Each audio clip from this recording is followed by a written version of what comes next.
Hi friends, ಇವತ್ತು ಒಂದು ಹೊಸ ನೂಡಲ್ಸ್ ಮಾಡೋದನ್ನು ತೋರಿಸ್ತಾ ಇದ್ದೀನಿ.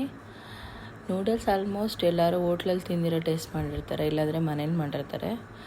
ನಾನು ಸ್ವಲ್ಪ ನೂಡಲ್ಸಲ್ಲಿ ಮಿಲೆಟ್ಸು ಮತ್ತು ರಾಗಿ ನೂಡಲ್ಸ್ ತೋರಿಸ್ತಾ ಇರೋದು. ಇವತ್ತು ಮಾಡ್ತಾ ಇರೋದು ಮಿಲೆಟಲ್ಲಿ ಮಾಡಿರೋವಂಥ ನೂಡಲ್ಸ್ ತೋರಿಸ್ತಾ ಇದ್ದೀನಿ. ತುಂಬ ಟೇಸ್ಟ್ ಚೆನ್ನಾಗಿರುತ್ತೆ ಕೂಡ, ನೀವು ಟ್ರೈ ಮಾಡ್ಬೋದು. ನಾನು ಫಸ್ಟು ಏನು ವೆಜಿಟೇಬಲ್ಸ್ ಇದೆಯೋ ಅದನ್ನು ಹಾಕ್ಕೊಂಡು ಚೆನ್ನಾಗಿ ಮಿಕ್ಸ್ ಮಾಡಿಕೊಂಡು ನೂಡಲ್ಸ್ನ ಸಪ್ರೇಟಾಗಿ ಬೇಯಿಸಿ ಇದರೊಳಗಡೆ ಟ್ರಾನ್ಸ್ಫರ್ ಮಾಡ್ಕೊಂಡಿದ್ದೀನಿ. ತುಂಬ ಚೆನ್ನಾಗಿರುತ್ತೆ ನೂಡಲ್ಸ್ ಇದನ್ನು ತಿನ್ನೋದಕ್ಕೆ. ನಾನು ಕೂಡ ಫಸ್ಟ್ ಟೈಮ್ ಇದನ್ನು ಟೇಸ್ಟ್ ಮಾಡಿದ್ದು. ಫಸ್ಟು ನಾನು ಟೇಸ್ಟ್ ಮಾಡಿ ಆಮೇಲೆ ನಿಮಗೆ ರಿವ್ಯೂ ಕೊಡೋಣ ಅಂತ ಅಂದ್ಕೊಂಡೆ. ತುಂಬ ಚೆನ್ನಾಗಿದೆ, ಹೋಟ್ಲಲ್ಲಿ ತಿನ್ನೋ ಥರನೇ ಟೇಸ್ಟ್ ಬಂತು ನನಗೆ. ಇಲ್ಲಿ ಈ ವೆಬ್ಸೈಟಿಂದ ನಾನು ನೂಡಲ್ಸ್ನ ತರಿಸಿದ್ದು. ಈ ವೆಬ್ಸೈಟಲ್ಲಿ ಟೇಸ್ಟು ಮತ್ತು ಬೇರೆ ಬೇರೆ ಥರ ಫ್ಲೇವರ್ಸ್ ಇರೋ ಥರದ್ದು ತುಂಬ ನೂಡಲ್ಸ್ ಇದೆ. ಯಾಕೆಂದರೆ ರಾಗಿ, ಮಿಲೆಟ್ಸ್ದು, ಅಕ್ಕಿದು ಎಲ್ಲ ಥರದ್ದು ಇದೆ.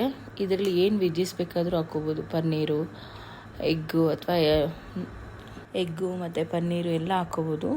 ಅದ್ರ ಜೊತೆಗೆ ನೀವು ಮಶ್ರೂಮ್ ಕೂಡ ಹಾಕ್ಕೊಂಡು ಮಾಡ್ಕೋಬೋದು. ನಾನು ಜಸ್ಟ್ ವೆಜಿಟೇಬಲ್ಸ್ ಎಲ್ಲ ಹಾಕಿ ಮಾಡಿದೆ. ಮಕ್ಕಳಿಗೆ ಸ್ನ್ಯಾಕಲ್ಲಾಗಲಿ ಅಥವಾ ಸ್ಕೂಲಿಂದ ಬಂದಮೇಲಾಗಲಿ ಡಿನ್ನರಲ್ಲಾಗಲಿ ಕೂಡ ಕೊಡ್ಬೋದು. ತುಂಬ ಆರೋಗ್ಯ ಕೂಡ ಒಳ್ಳೆಯದು. ಇದು ಮಿಲೆಟ್ಸ್ ಇದಕ್ಕೆ ನಾನು ತುಂಬ ಇಷ್ಟಪಟ್ಟು ಇದನ್ನು ಬುಕ್ ಮಾಡಿದೆ. ಬಟ್ ಟೇಸ್ಟ್ ವೈಸ್ ಆದರೂ ಸೂಪರ್ ಇದೆ, ನನಗೆ ತುಂಬ ಇಷ್ಟ ಆಯಿತು.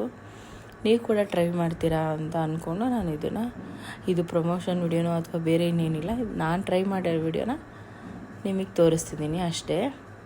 ಒಳಗಡೆ ಓಪನ್ ಮಾಡಿದ್ರೆ ಈ ಥರ ಕಾಣಿಸುತ್ತೆ.